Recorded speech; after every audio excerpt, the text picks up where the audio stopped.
I am delighted to welcome Professor Ann Krueger to our forum. Let me congratulate you, Ann, on your superb essay on globalization in the current issue of Great Decisions. In the course of a remarkable career, you have undertaken decades of research on the economies of India, South Korea, and Turkey.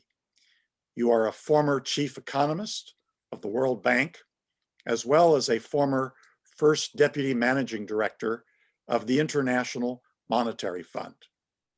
You're currently senior research professor at the School of Advanced International Studies at Johns Hopkins. Your most recent published book by Oxford University Press last year is on international trade. Trade figures prominently, if not centrally, in the phenomena known as globalization, characterized by unprecedented movement of people, goods, ideas, and capital. I thought we might focus our conversation today on international trade. When Sergei Lavrov, the foreign minister of the Russian Federation, spoke at the Foreign Policy Association a decade ago, he lamented the minimal economic relations between Russia and the United States, especially when contrasted with the extensive trade and economic ties enjoyed by China and the United States. This was before the trade war. I think Lavrov saw those ties as having a stabilizing effect on bilateral relations. Let me begin by asking you, how do you see the role of trade policy in foreign policy? That's a very good question, and it's a question that nobody, I think, has figured out a fully satisfactory answer to. Some countries, Australia is just one, but there are many, have their trade policies within their foreign affairs department. They do not have a separate department for it. They do it and treat it as part of foreign affairs. And interestingly enough, the countries that do that find trade even more important to them than we do to us. Trade in Australia, of course, is a bigger percentage of GDP, and Australia at the same time is more dependent on it than we are, and therefore they have a greater stake in the trade part of it, but they also have foreign policy, and they treat the two as being part of the same thing. And in a way, it's impossible not to have that happen to some degree. And indeed, I think we make a mistake to some extent in thinking that they are quite as separate as they are, because they aren't. And anytime we do something, for example, impose a tariff, which has been done, it is not only an economic act, it is also a foreign policy act. Anytime we remove a tariff, the same thing. When we join a trade organization, as we should and have, it's obviously important for economics, but it's also important for policy. I don't see them as being entirely separate, and I see our foreign trade as we do it as sometimes being a problem in that we don't recognize as much as we should the foreign policy aspects of it. You state in your Great Decisions essay that there are many potential benefits from further globalization, including e-commerce, greater efficiency in services trade of many kinds, efficient means of addressing environmental issues, and much more. Yet there is currently much uncertainty and confusion about the global trading system and its future. In your words, the US has been and is the predominant player in supporting the open multilateral trading system. However, American policy has turned 180 degrees and the system is under severe threat. How are trade and economic growth linked? And what structural changes and challenges does the global economy face today? You've asked a lot of questions in that one question, and I trust you've got several hours for the answer. It's not a quick. The first thing to be said, I think, is that we have had increasing trade from the time that we began growing our economies, even before the Industrial Revolution. If you think about it, actually, we first had hunters and gatherers, and then we settled down to residential agriculture. But from there on out, almost everything has been one of increasing linkages, not necessarily first between, let's say, China and the US, but China and Southeast Asia and India were trading 2,000 years ago. We had the Mediterranean as the center of the European universe, in part, the European, what they thought was the universe, in part because all of the major trading routes went through the Mediterranean. That was what gave it its importance. And when, in fact, the Atlantic route opened up and the North America became more prominent, the Mediterranean countries lost part of their prominence. So to say that it's not important is ridiculous. The second thing to say is, of course, that it's been a vital part of our increasing standard of living. Things that have happened quickly because of trade probably would have happened otherwise more slowly, sometimes by smuggled secrets, sometimes by other smuggling of goods and services and people, but it would have happened, I think. The pressures and the gains from trade are so much that the more you try to choke it off, the more profitable you make it for those who try and evade your choking. And in so doing, basically make it worse. So I think the answer is they're inextricably linked. The last part of the answer, which is terribly important to understand, is I think there is no country that has been able to sustain economic growth in rising living standards for a sustained period of time, not 1 or 2 years, but over decades, unless it has been open to trade. No country has succeeded in remaining isolated and at the same time getting the standard of living that advanced countries have. Indeed, you paraphrased Winston Churchill, free trade is the worst possible trade policy except for all the others. And you state that free trade does not guarantee economic success, but highly protectionist trade policies almost surely guarantee unsatisfactory economic performance. Are there any exceptions to this generalization? Would, say, Brazil have been able to manufacture the Embraer aircraft without import substitution? Oh, I think you can do 1 or 2 things with import substitution. I don't think it's necessarily a total disaster. I talked about sustained growth. Embraer is an interesting case, in fact, because it took them a long time to get there. They had high tariffs and other things. And Embraer, in fact, was a relatively good company, which I happened to visit when it was trying to export to the United States, which would not permit imports from the country without inspection by American officials of the safety of those planes. The American officials would have had to go to Brazil to do it. By congressional law, the American officials could not be paid by the Brazilians, obviously, to do it, and the US government wasn't going to pay them, so they couldn't export, which tells you how complicated the world could get in these kinds of things. But to take some other examples, I think there are no cases where it's gone very long, and Brazil certainly has not done very well since. And so Embraer has been a shining success among many other efforts that haven't done anywhere nearly as well. The countries that have done well, like South Korea, Hong Kong, Singapore, Chile, etc., are countries that did well after they lowered their trade barriers and began accepting foreign trade, where they began exporting more and they began importing more. And when I mentioned the countries that have done well once they began accepting foreign trade, I forgot to mention China. You observe that it often no longer makes sense to speak of quote unquote country of origin, and that global supply chains have grown rapidly with over 2/3 of world trade occurring through them. I was reading that the Boeing 787 Dreamliner, for example, has about 2.3 million parts. Content from non-US suppliers accounts for about 30% of purchased parts and assemblies. Do global supply chains present a national security challenge by leading to the relative deindustrialization of the US?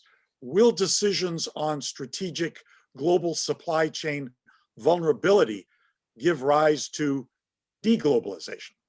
I think something what everybody, a common person just looking around forgets, is that when we're importing things, we're giving people income with which they then can indeed buy things from us. And that there's an export side too. Yes, we import parts, but we also export a lot of parts.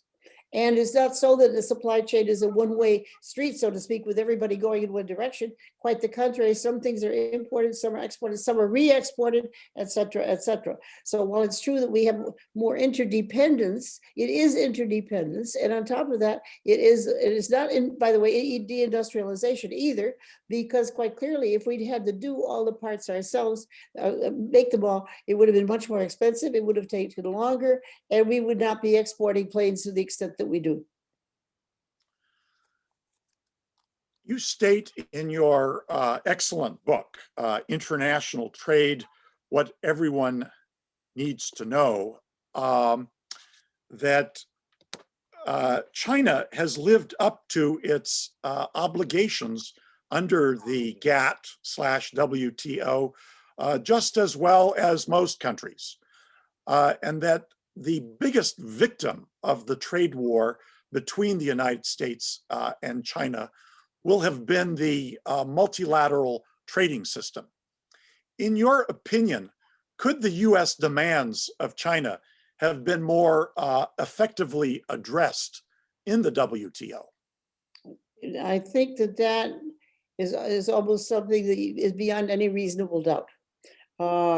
A lot of the things that were done were ineffective and did not work in any event. But even there have been some issues, as for example, Vietnam has become a much bigger exporter of goods, which it says came from Vietnam, but probably in fact may have originated in China.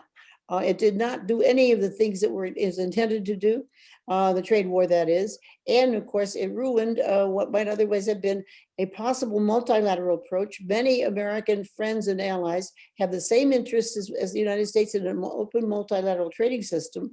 And when the United States decided to go it alone, we lost on all counts, in my view.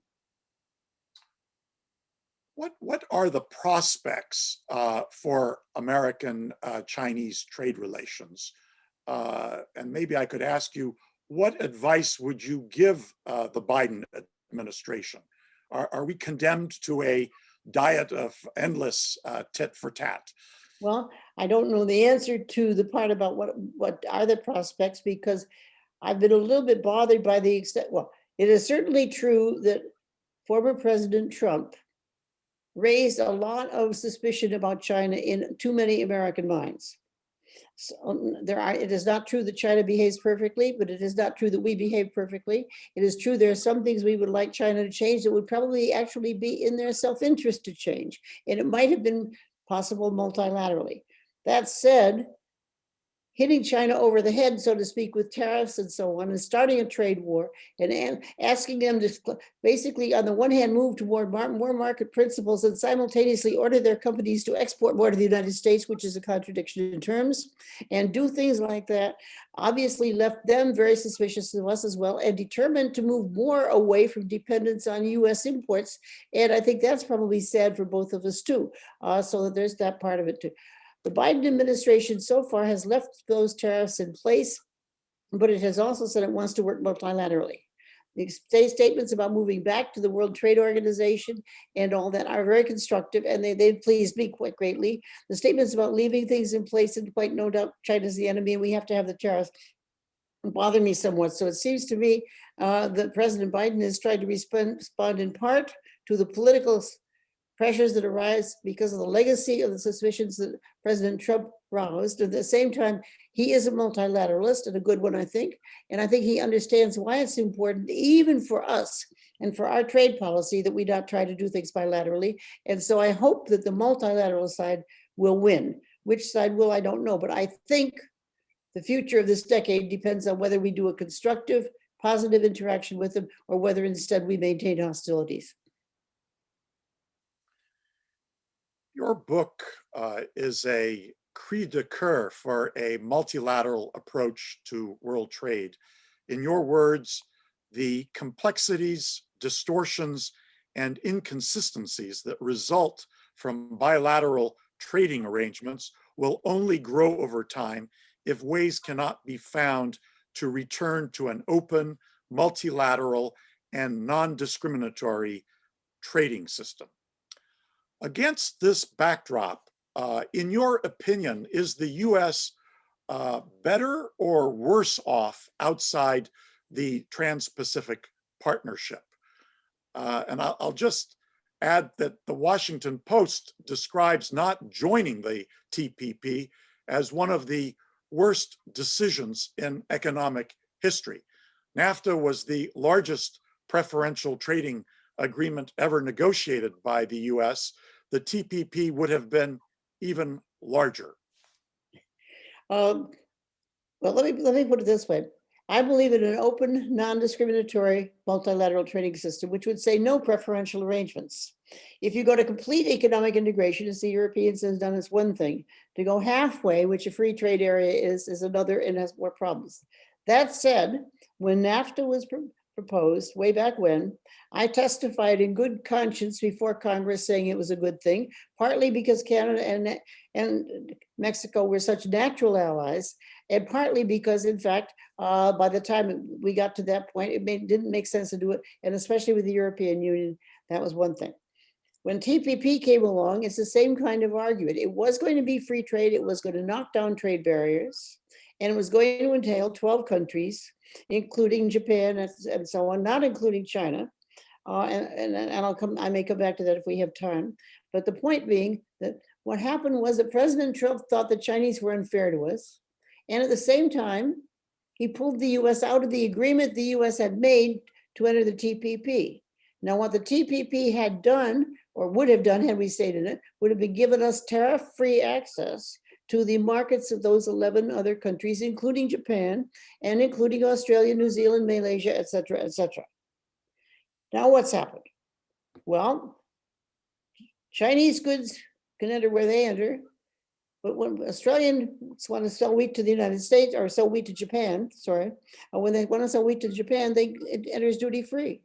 When the United States wants to sell wheat to Japan, the tariff rate is, last I saw, 37%. Why? Because Japan was willing to take off its tariff with us. We said, no, thanks, after we negotiated. And the Japanese have now negotiated a free trade agreement with Europe. And guess what? Japanese cars enter Europe duty-free and vice versa. American cars enter both sides with duties on them. Does that make any sense if we want to help our auto industry? I don't think so. Now, what happens sometimes is you get enough of these complicated deals and finally people merge them. And I think that was the hope of what would happen with the US and our various preferential trading arrangements. What's happened now is that we have to, I think, go through the step of eating a little bit of humble pie, and I think we should, and go and rejoin. And by the way, when they formed the successor to the TPP without the US, the Japanese and other signatories made clear that they would welcome the US to rejoin at a later stage. So we could do that, and I hope very much that the Biden administration will do it, and do it soon, and not go in saying, well, we demand this, that, and the other change to do it, but to go in on reasonable terms. When we negotiated the deal, we insisted on quite a few things the others did not want. There were 22 articles out of, I've forgotten, many hundred, several hundred, which were things that we'd insisted on. Those 22 did not go into the new agreement, and it could be considered whether to ask for those to come back or not. The others have said they would consider bringing those 22 back, so that's a possibility. You observe that the demand to renegotiate NAFTA was unprecedented. How do you appraise the successor agreement, the USMCA? Well, it's a little less good from the viewpoint of the US. It's certainly quite a bit less good from the viewpoint of Mexico. And it's a little bit less good from the viewpoint of Canada, but it's better than not having the agreement. I'd like to ask you for your appraisal of Brexit, its impact on the UK and EU economies. And has the world economy felt the effects of Brexit? Well, Brexit, of course, is in the process of happening. It hasn't, or the effects of Brexit, because in fact, it was only in December 31st, which is less than just over 2 months ago, when indeed the tariffs went down and the new arrangements went into effect. Some people had anticipated them, and therefore the effect was, even the immediate effect was not what it would have been if it had been a surprise. Obviously, well, I should say, to me, it's obvious, let me say, obviously not to everybody, or they wouldn't have done it. I think everybody that I know who's an economist agrees that the Brits will be worse off because of Brexit, much more than the Continentals will be worse off because the UK market is relatively smaller than the continental market. Now, I would add one qualification to that, and that is that in general, the Nordics, the Germans, and the Dutch have been a little bit more internationally minded and a little bit more free trade oriented, along with the Brits, than the southern and the eastern members of the European Union. Removing the Brits switches the balance a little bit away from the degree to which they were open multilateralists from what it was. And in that sense, it's a tragedy for all of us politically and geopolitically to have Britain out of it, but that's the way it goes. There will be an adjustment for Britain. The best, I've looked at a number of estimates. The best one, I think, that in my judgment, looking at it quickly, that I've seen is that 10 years from now, British incomes will be about 10% lower than they would otherwise have been. My own guess is that's a little bit on the optimistic side, that it may be a slightly greater than that. The Europeans will lose something too, but not as much. The rest of the world will lose a bit, but not as much. And a few places may even gain some of the trade that was lost between Britain and the continent, but not very many and not very much. In your estimation, what are the prospects for a UK-US free trade agreement, FTA? I guess the answer has to be, I don't know, because I think it depends on some things that aren't yet determined. Under Obama, the US was saying that we wanted to be sure if we had an FTA with the UK, that agriculture was in it, because we have a tremendous comparative advantage in agriculture compared to Britain.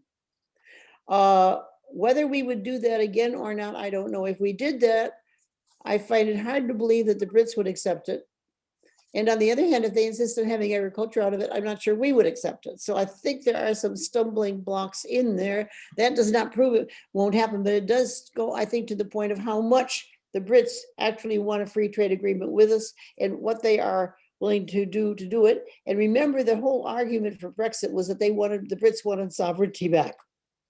And if they when they negotiated a free trade agreement with the United States, the politicians who negotiated are risking the accusation they're just selling the sovereignty once again that they shouldn't have sold. So there's going to be a politically difficult sell in England, and it may be difficult here as well. Why do countries attach so much importance to agriculture? In 2017, you inform us fully 70% of world merchandise exports were manufactured goods, and only 10% were agricultural products. Well, it's been a puzzle to everybody for a long time. I mean, one part of the answer is that a lot of farmers identify with each other. They've been able to organize reasonably well, and since many of our forebears were farmers, or in rural areas depended on farming if they weren't farmers, they were selling in the local shop or something.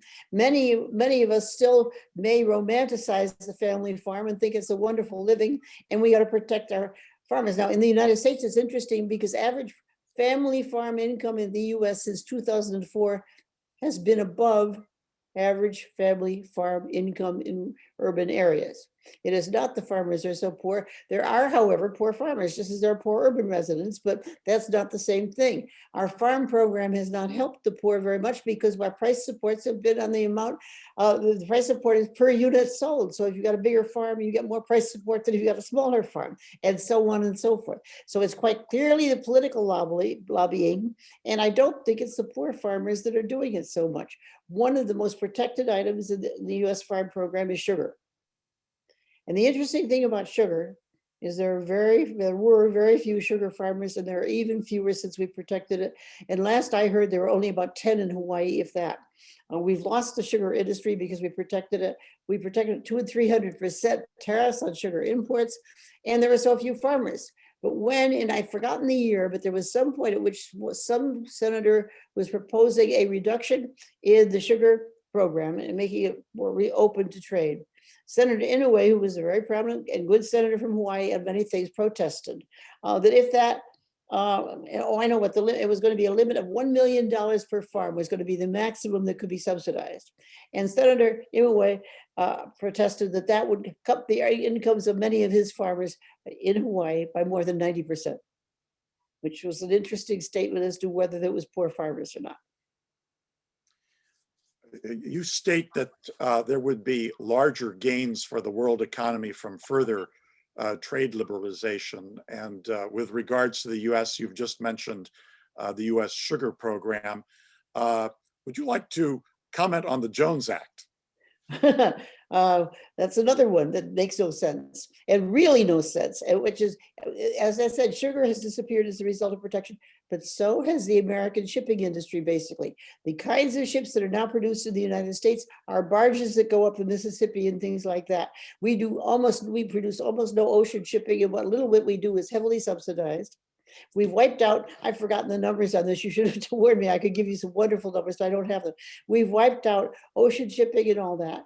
We also have done a lot of ecological damage. Shipping generates much less environmental damage per ton or whatever you want to measure it than does land transport. And yet all those trucks that go up and down Route 95 on the East Coast and Route 5 on the West Coast and stuff like that are going up and down them because they can outcompete shipping, because our shipping is so expensive, because we have a law that says that all the ships that go from one port to another in the United States have to have been built in the United States, at least 75%. They have to have, I've forgotten, US engines. I'm not getting this exactly. They have to hire US citizen sailors. I've forgotten how much, 75%, etc. So our cost of shipping something, the cost of shipping something from I think I've got this right, from New Orleans to Boston, last I looked, was about 3 times the cost of shipping the same thing by sea from New Orleans to Northern Canada. Okay. What we've done is there are wonderful stories of cattle being shipped from Hawaii to the mainland by air because it's cheaper. There are wonderful other stories. We lost our industry to others. We say it's for national security reasons, but in the Gulf War, the numbers, if I remember them correctly, something like only 16% of the stuff got shipped by US ships. So the Navy used some of the of course, the Coast Guard or other ships there co-opted them, but most of it was foreign shipping. We didn't even use American shipping. And then the national security argument is we don't want all those foreign sailors in the ports because they might steal US secrets. The trouble is they're in those ports because when you sail a ship from Europe to the United States, the law isn't in effect. So all that stuff comes in on non-US shipping anyway. So it's one of these things that no matter how you look at it, it makes very little sense. And to say we're saving the industry isn't there to save anymore. Let me ask you, should health, safety, and technical requirements be enforced on imports? I think that's fair enough, providing that they're forced equally on domestic producers in ways that are not discriminatory and are not chosen to be discriminatory. And many producers in many industries lobby for quote, what they think are good health, safety, or environmental regulations, but they pitch it in a way where they would get a cost advantage over foreigners. And that is less good. And figuring out which is a lot of work. And of course, the people who are paid to fight out to get these special protection rights do not worry too much about those of the rest of us because we don't have time to figure out all this stuff. But it really is, it is true that we should have this uniform standards. It's not fair to say American producers should go even this and then, but those standards do not, by the way, apply to labor. That's not the same statement for labor. It is not the same statement for wages or capital because those are factors of production and there's different supply and demand factors in different countries. But for health and safety standards within industries, yes, no doubt about it. But how to do that and do it fairly without making it protectionist is very hard. I think in the book I cited a case that came up early in the 1900s where I think it was the Danes or the Germans, I've forgotten, Germans I think, were trying to discriminate against Swiss imports of cheese. And so a law was passed saying that no dairy products could be imported that had come from cows that had been grazed at a height of more than so many thousand feet for so many months of the year. And of course, Switzerland was the only country that had mountains that high. I'd like to ask you about currency manipulation. For a while, there were constant accusations originating from Washington of currency manipulation by China. You argue that currency manipulation charges don't make sense. Could you elaborate? Well, I can elaborate in several ways. One way would be to say that the U.S. definition of by the U.S. definition of currency manipulation, we were currency manipulators in the 1960s, the 1950s, the 1970s. Why? Because we held a fixed exchange rate, we had a current account surplus, da da da da da da. So in that sense, but the other part of it is that suppose that I'm sitting in Germany and I want to make my imports more less attractive and my exports were attractive. And you say, well, you can't use the exchange rate for that purpose. I know how to do it anyway. I could deflate the economy. I could run tight monetary policy, run up the interest rate and so on. It will do the same thing.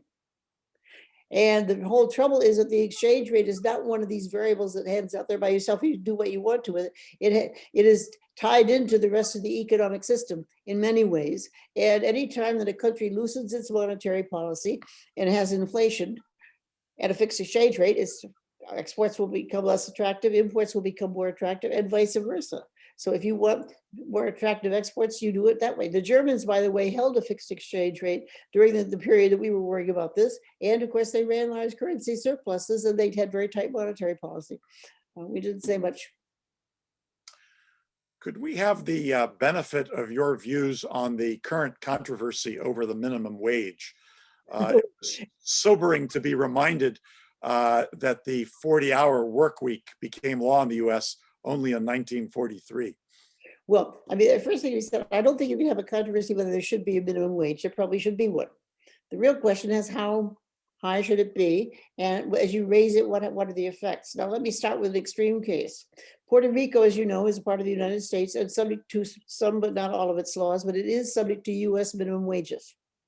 And Puerto Rico has a labor force that is not as skilled as the US mainland, and Puerto Rico has some other disadvantages, so that indeed, if you were to leave it to a market economy, there would be a somewhat lower wage. But what Puerto Rico has instead is a labor force participation rate of 38%, compared with US mainland 62%, meaning that only 38% of Puerto Ricans are active in any kind of organized working activity. Most of them can't find jobs because there aren't employers who are willing to pay them that wage to do it. So many of them are in an informal sector. And some economists I met in Puerto Rico would even report that they hired maids or something, but the maids would only work for them 4 days a week because they wanted 1 day in the formal labor force so that they could get some other money, and that kind of thing happens. I once actually did some work in Papua New Guinea, believe it or not. And one of the questions there was, why could, this was after independence, maybe 10 years, I've forgotten exactly when, but after independence, the question was, why weren't they getting any exports? Well, it turned out that they had a very high minimum wage law. And some enterprising entrepreneur had decided they had wonderful wood, so that they could do make a good chopsticks factory. Turned out, the labor cost of chopsticks and making them in Papua New Guinea was twice the total cost of shipping out Papua New Guinean wood to the Philippines and having them made in the Philippines. Now, was that a good minimum wage law? It benefited very few people, and it hurt a lot. Even in the United States, if we raise the minimum wage a lot, I don't know whether we should raise it a little, but let's say a lot. If we raise it a lot, one of the things that's going to happen is some workers will lose their jobs, and everybody, I think, has bought the argument there are some workers who will get some more money. There's no doubt of that. But one other thing that isn't mentioned very often, or two other things that aren't mentioned very often, one of which is that many employers may find it pays, given that minimum wages are higher for unskilled workers, to hire more skilled workers and fewer unskilled workers. They may also find it more profitable to automate machinery for unskilled labor jobs. Both those things will make the distribution, or all three of those things, unemployment among them and everything else, will make the distribution of income among workers more unequal. Now, maybe the minimum wage is too low, but if it's so low, how come employers aren't bidding it up? I just don't know. So I do not have a firm opinion. I think perhaps there's some reasonable compromise. 15 sounds to be a bit high. One thing that makes sense to me is that why don't we have a minimum wage that's indexed to the cost of living, so that minimum wage is lower in rural areas when prices are lower. It would help. Then we could have an index, and then you could raise the base for the index, but you would not have the same wage in low-cost areas like Mississippi and Puerto Rico as you have in New York City and Washington. Thank you for that. Is it fair to say that the temptation to use protection to increase employment is almost universal? Does trade hurt jobs? What jobs? I mean, there are, if people can't export because of whatever reason, obviously they're going to go into some activity and they'll get some wage. But if if labor force is less productive, the average wage will be lower. And much of the discussion about jobs doesn't make sense, because what's really happening is the market for workers is what's determining the wage. And if you look as you'd be a very attractive employee somewhere else, maybe they will come to you and ask you, would you like to work there? And if there's a shortage of a certain kind, let's say a certain kind of engineers, salaries will be bid up. It's a market mechanism. When we have, until 1980, real wages of unskilled workers in the US were rising because we were educating people more rapidly than the demand for skills was rising. Since then, it's been the other way around. And that's what, at a basic level, that's what the complaint, part of the complaint, most of the complaint is about. Can I ask you another overbroad question? Do trade deficits matter? And will they matter even more against a backdrop of record borrowings amid the coronavirus pandemic? The OECD said its 37 member governments sold $18 trillion in bonds during 2020, which helped cover the cost of supporting households and businesses through the pandemic, as well as high medical costs. That marked a $6.8 trillion increase from 2019. Well, again, a complicated question. I'm trying to figure out how to begin. The first thing to be said is that in some sense, the more debt a country's got, so let me just talk about sovereign debt for the moment. The more sovereign debt a country has, the more vulnerable it can be to rising interest rates there or in the rest of the world. There is no doubt about that. But being more vulnerable doesn't necessarily mean that you will be attacked today. It means you will could be attacked sometime. The Japanese have had fairly large deficits and a very large debt for a number of years. Many of us, including me, have worried about it because if the interest rate goes up, it could be very problematic. Their debt, last I looked, was over 200% of GDP. So basically, with that in place, what's going on is that the deficit is there, represents a danger point, but so far that danger has not, in effect, been realized. That said, at the moment we have low interest rates, and certainly there was occasion to borrow as a result of the pandemic. Some countries were a much better place to do it because they hadn't been running deficits ahead of time. One of our problems is we were running deficits in good years when we didn't need to, when we had high employment, when we had other things going for us. And so we've had to add that to the amount of borrowing we already had. And that is something that I think has been unfortunate. So it depends a bit on the country's situation, and it depends on what they do next. If we just go about our business and say, okay, it's okay, we can just have the deficit larger, it won't matter. I think what will happen next is that at some point we will discover that we have inflation, and I don't know when, nobody can know when, but when we do, interest rates will go up, and there will be consequences in terms of what happens in terms of one thing or another. Either the interest rate will rise, or we will have inflation. If the interest rate rises, of course, we will then have to have taxes to pay for it, or there'll be more deficit, and there can be a vicious circle. Or we can start working it down. Most people would say that over the longer term, and this is hard to define, the best procedure would be to try and make sure that the rate at which debt increases is below the rate at which GDP grows, so that in effect the debt to GDP ratio is falling somewhat during normal times and goes up only during bad periods, and even then gets corrected afterward. I'd like to turn to the World Trade Organization.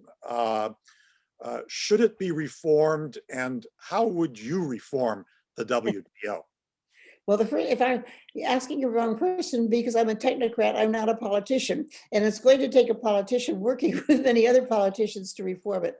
That much said, it doesn't matter what people will agree to. And there are some things that I think could usefully use reform within the WTO. But a first step, I think, has to be to get it functioning properly again. As I think I'm sure you know, the WTO, one of the successes of the WTO, it has been that there is a dispute settlement mechanism, so that if two countries have a disagreement over trade with each other, instead of going and slapping on tariffs, they go and they register their complaint with the WTO, and they have a panel of judges who then decide, et cetera, et cetera. And so there's a dispute second process. The judges are appointed for terms of, I think it's 5 years each, and then they constitute a panel for each case as it comes up.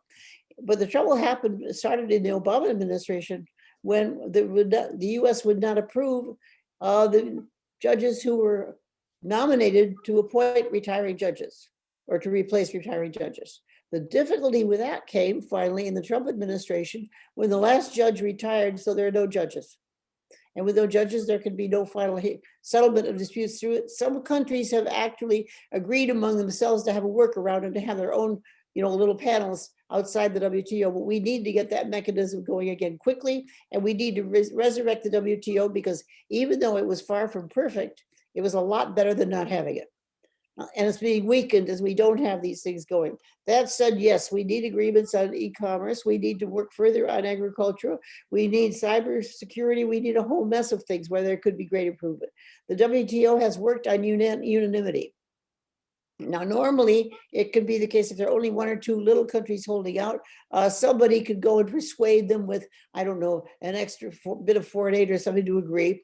But on the other hand, a better mechanism, I think, would be to have something where you had groups of countries, and you might have the European Union system, where you needed such and such a fraction of votes for unanimity for crucial things, but then 5/8 of the votes for some things and a half for the others, and so a qualified majority, as they call it, and so on, and to do things like that to get around this one little country can hold everything up kind of principle. There's some other problems with it too that I would reform. I'm not so sure, however, that I would be able to persuade a single politician of it. The new head of the WTO has said that the WTO needs to plan and prepare for future pandemics instead of merely reacting to them.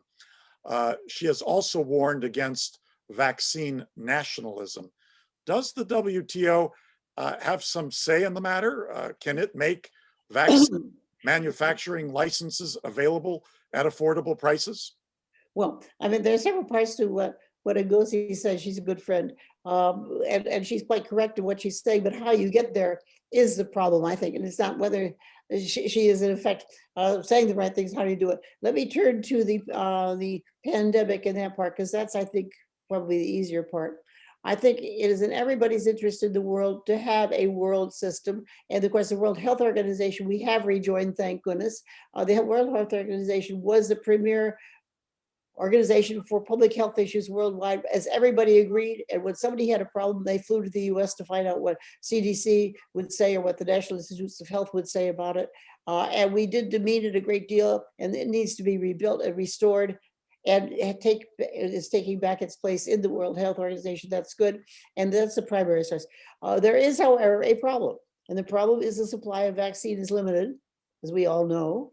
And with that supply limitation being produced in some countries, if those countries vaccinate all their citizens first and leave the rest of the world behind, first off, it hurts us because the pandemic will be contained more solely. But secondly, pretty soon we're going to have producers in each country trying to produce everything, which will hurt all of the medicines we produce, or the pharmaceuticals for the medicines we produce, because countries will try and do that and they'll retaliate. So that once one country has said, okay, we will not export our vaccine to you until we've vaccinated all our people. The next thing that will happen is that country will say, well, we produce the following, we won't expect that until we've done it.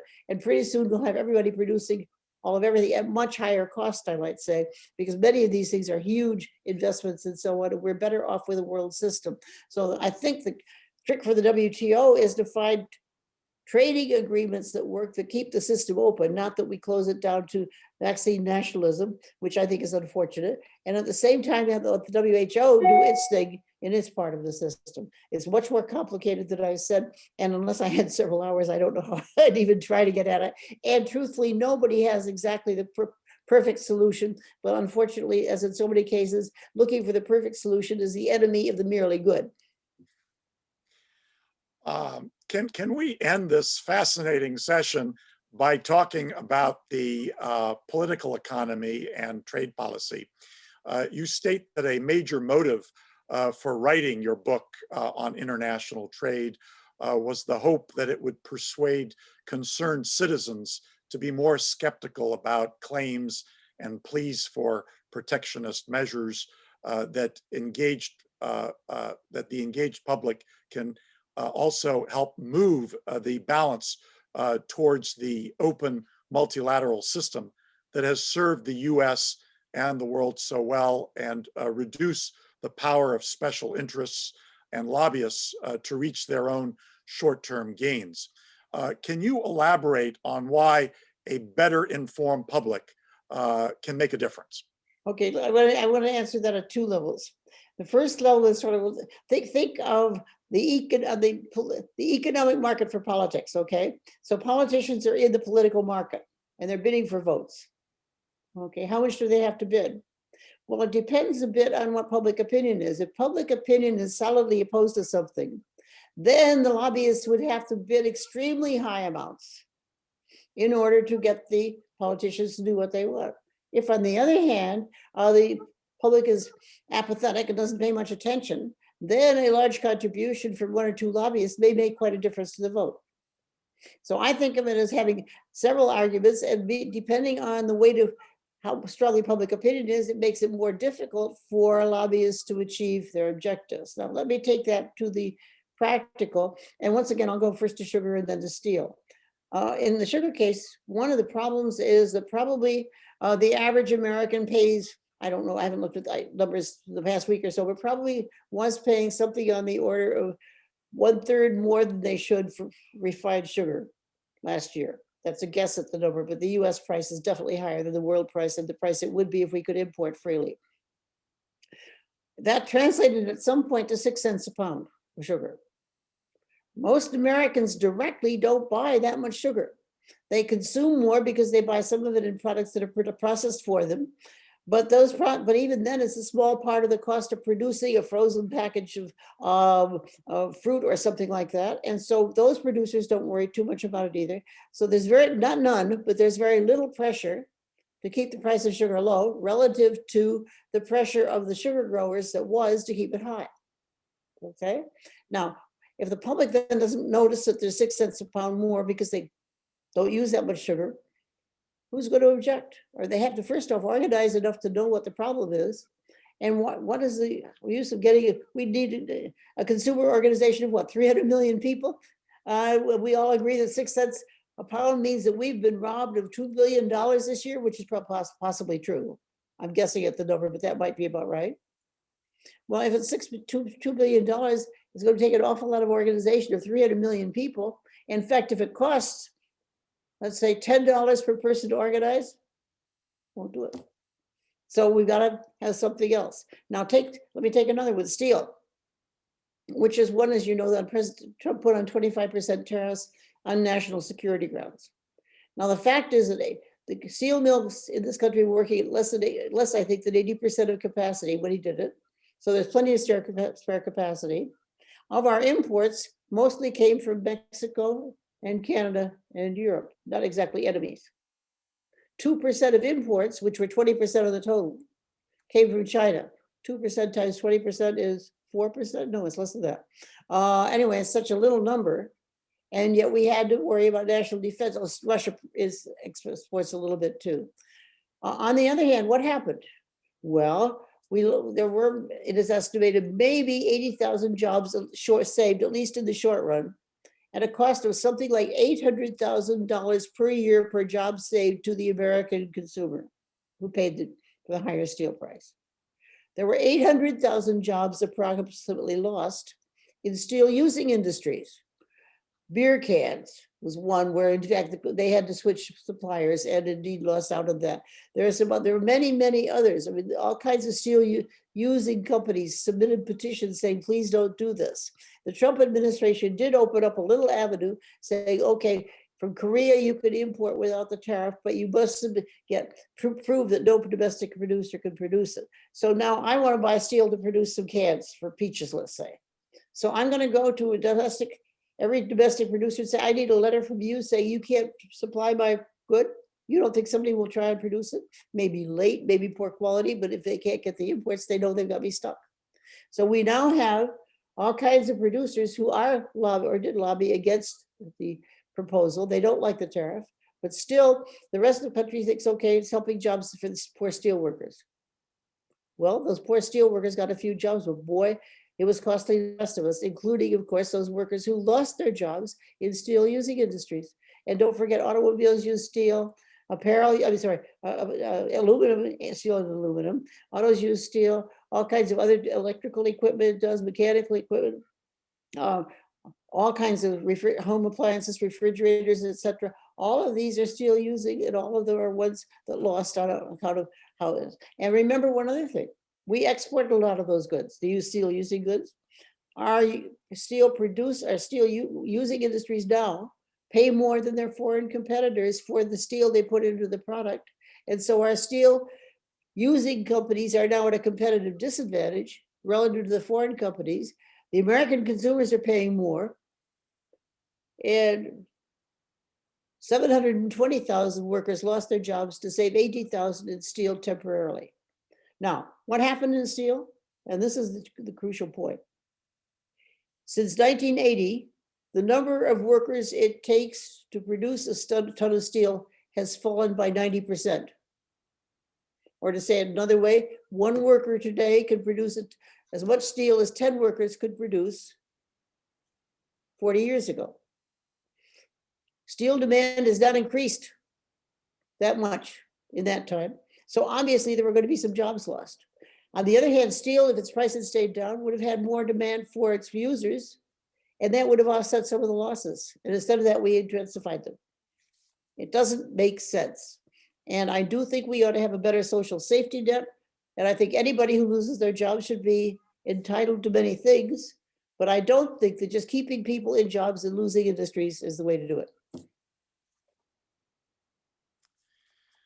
Anne, I want to thank you for sharing with us your unparalleled expertise and knowledge on trade and globalization. I hope the next time you join us, we can do so in person. I'm Noel Latif, president of the Foreign Policy Association, and I want to thank our viewers for joining us today. Thank you.